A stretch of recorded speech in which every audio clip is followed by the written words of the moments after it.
Assalamualaikum warahmatullahi wabarakatuh.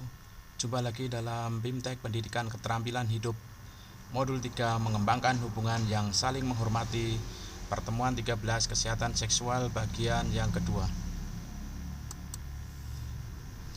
Pertemuan 13 ini Anda akan mempelajari lebih lanjut tentang kesehatan seksual bagian 2. Pada akhir pertemuan ini Anda diharapkan mampu untuk memfasilitasi siswa-siswi dalam mengenali faktor-faktor risiko dari penularan IMS dan HIV, serta mempertanyakan kembali asumsi-asumsi tentang risiko HIV dan mitos-mitos serta fakta-fakta umum seputar penularannya.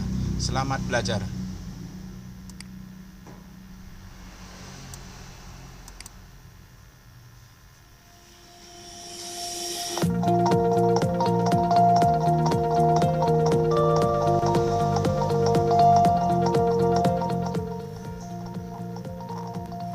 Panduan Kerja Guru, Pendidikan Keterampilan Hidup atau PKH, Pertemuan 13, Kesehatan Seksual bagian 2. Klik untuk melanjutkan. Perhatikan petunjuk penggunaan modul ini. Ada beberapa tombol yang dapat Anda klik saat mempelajari modul ini. Tombol selanjutnya, tombol kembali, tombol indeks, tombol audio, tombol pesan penting, keterangan halaman. Jika Anda menemukan instruksi seperti ini, maka kliklah semua ikon yang ada pada slide tersebut. Silakan klik kotak hijau jika Anda sudah mengerti. Selamat belajar!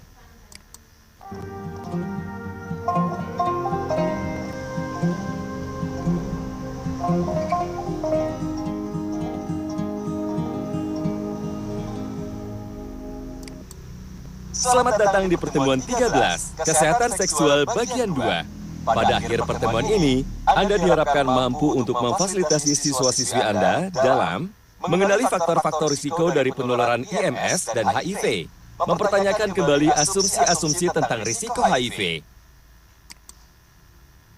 Setelah siswa-siswi sudah mengenali bermacam-macam infeksi dan virus yang menular secara seksual, gejala-gejala serta pengobatannya, kali ini Pak Justinus dan Bu Silvi memberikan pengetahuan mengenai faktor-faktor risiko dari penularan IMS dan HIV, serta asumsi-asumsi tentang risiko HIV.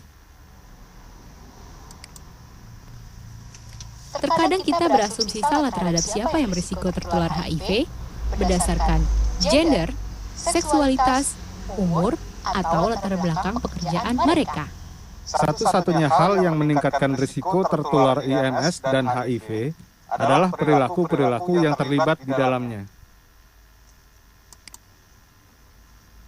Terdapat 3 kelompok orang yang berisiko terhadap penularan IMS dan HIV, yaitu orang-orang dengan risiko tinggi, orang-orang dengan risiko rendah, orang-orang dengan sedikit risiko.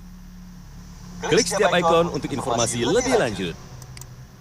Risiko tinggi, mereka yang tidak pernah menggunakan pengaman ketika melakukan hubungan seks meskipun mereka sudah menikah, dan atau mereka yang sering berbagi jarum suntik dengan pengguna obat-obatan yang lain. Risiko rendah, mereka yang tidak pernah melakukan hubungan seks atau mereka yang aktif secara seksual tetapi selalu menggunakan pengaman, dan atau mereka yang tidak pernah berbagi jarum suntik meski mereka pengguna obat-obatan. Sedikit risiko, mereka yang melakukan transfusi darah di rumah sakit dapat berisiko bila darah tersebut tidak melalui proses penapisan atau screening dari kuman atau virus terlebih dahulu. Seseorang dapat tertular IMS atau HIV meskipun baru melakukan hubungan seks sekali. Gay, homoseksual. Pak Justinus mengingatkan kepada siswa-siswi bahwa perilaku berisiko yang utama dalam peningkatan risiko seseorang tertular HIV adalah melakukan hubungan seks tanpa pengaman dan berbagi jarum suntik dengan orang lain. Berikut informasi penting mengenai HIV atau AIDS. Klik gambar amplop untuk informasi lebih lanjut.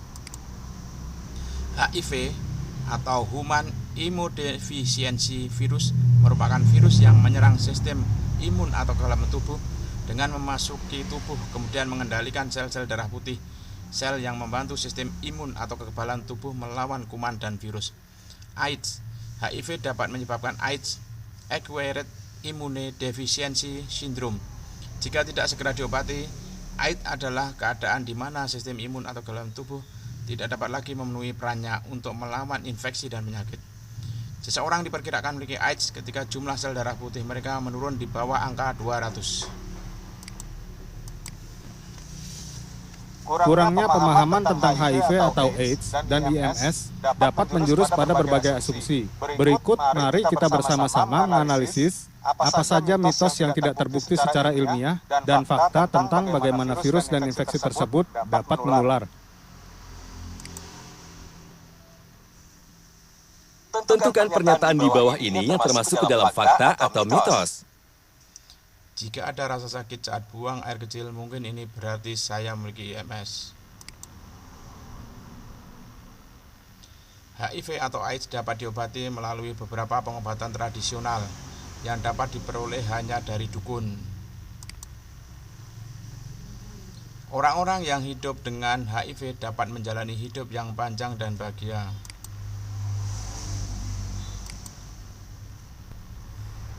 Tentukan pernyataan di bawah ini yang termasuk ke dalam fakta atau mitos. Saya tidak tahu ketika seseorang positif terinfeksi HIV berhubung gejala-gejalanya jelas atau mudah terlihat. HIV atau AIDS dapat diobati atau disembuhkan dengan doa. Beberapa tetapi tidak semua IMS dapat diobati secara mudah menggunakan pengobatan antibiotik.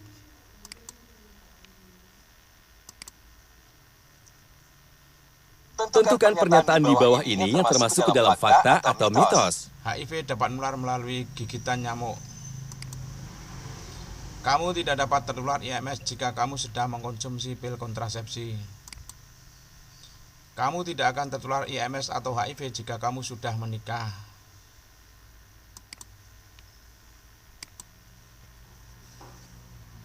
Tentukan pernyataan di bawah ini yang termasuk ke dalam fakta atau mitos. HIV hanya menular pada gay atau homoseksual. Bayi yang dilahirkan oleh ibu yang positif terinfeksi HIV akan selalu hidup dengan HIV. Dari asumsi-asumsi tadi, berikut adalah fakta dan mitos seputar penularan HIV. Klik setiap ikon untuk informasi lebih lanjut. Fakta: HIV ditularkan dari satu orang ke orang yang lain melalui cairan-cairan tubuh tertentu termasuk darah, semen atau air mani, cairan vagina, dan air susu ibu. Maka dari itu kamu dapat terinfeksi HIV dengan cara-cara berikut ini. 1. Melakukan hubungan seks anal atau vaginal tanpa menggunakan pengaman dengan seseorang yang positif terinfeksi HIV. 2. Berbagi jarum suntik untuk menyuntik obat-obatan bersama seseorang yang positif terinfeksi HIV. 3. Bayi dapat terinfeksi HIV dari ibu mereka sebelum atau saat kelahiran atau saat menyusui. 4. Melalui transfusi darah di rumah sakit, meskipun ini sangat jarang terjadi berhubung darah yang didonorkan sudah di-screening terlebih dahulu untuk memeriksa apakah terinfeksi HIV atau tidak. Mitos. Terdapat banyak mitos yang tidak benar tentang bagaimana orang-orang tertular HIV, yaitu 1.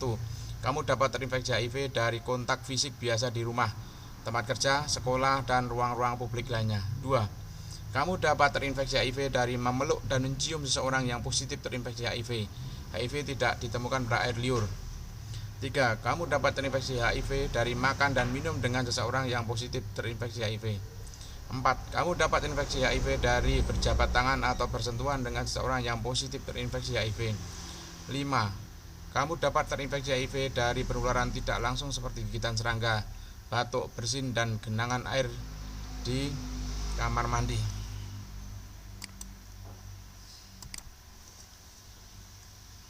Begitu kiranya mengenai faktor-faktor risiko dari penularan serta asumsi-asumsi IMS dan HIV. Apakah Anda sudah memahaminya? Jika sudah, kerjakan latihan pada halaman selanjutnya. Gay atau homoseksual yang melakukan hubungan seks tanpa pengaman merupakan orang-orang yang memiliki risiko? Pilih satu jawaban yang tepat. Risiko tinggi. Gay atau homoseksual yang melakukan hubungan seks tanpa pengaman merupakan orang yang memiliki risiko tinggi. Manakah dari pernyataan berikut yang merupakan mitos tentang HIV dan AIDS? Pilih 3 jawaban yang tepat.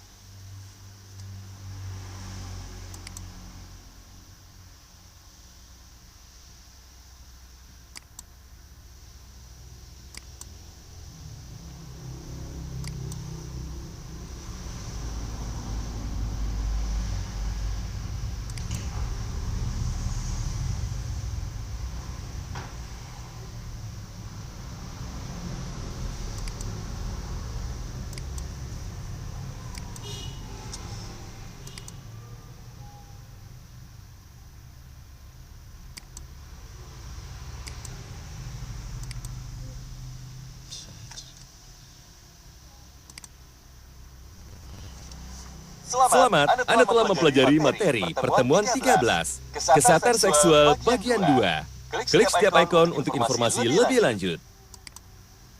Faktor risiko dari penularan.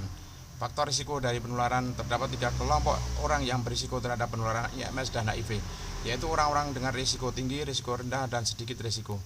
Risiko tinggi, mereka yang tidak pernah menggunakan pengaman ketika melakukan hubungan seks meskipun mereka sudah menikah, dan atau mereka yang sering berbagi jarum suntik dengan pengguna obat-obatan yang lain.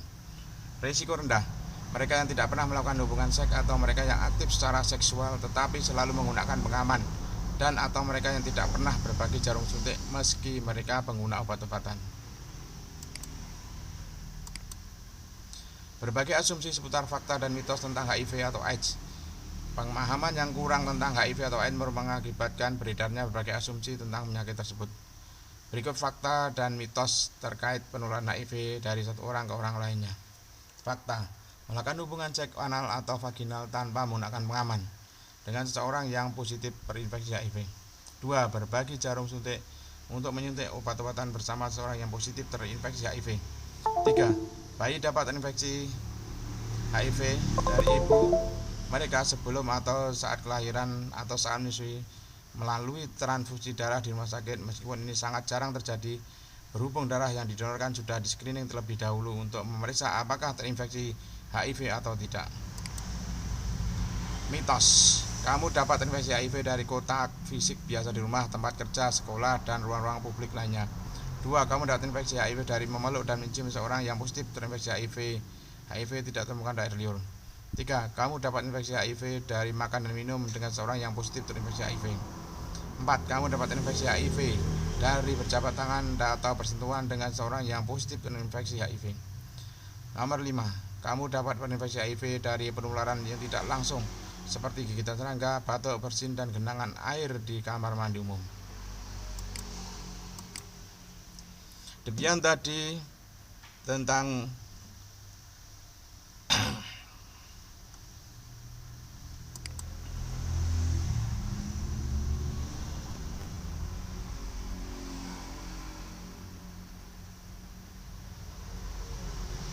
pertemuan 13 kesehatan seksual bagian kedua pada modul 3 mengembangkan hubungan yang saling menghormati pada BIMTEK Pendidikan Keterampilan Hidup PKH. Sekian, assalamualaikum warahmatullahi wabarakatuh.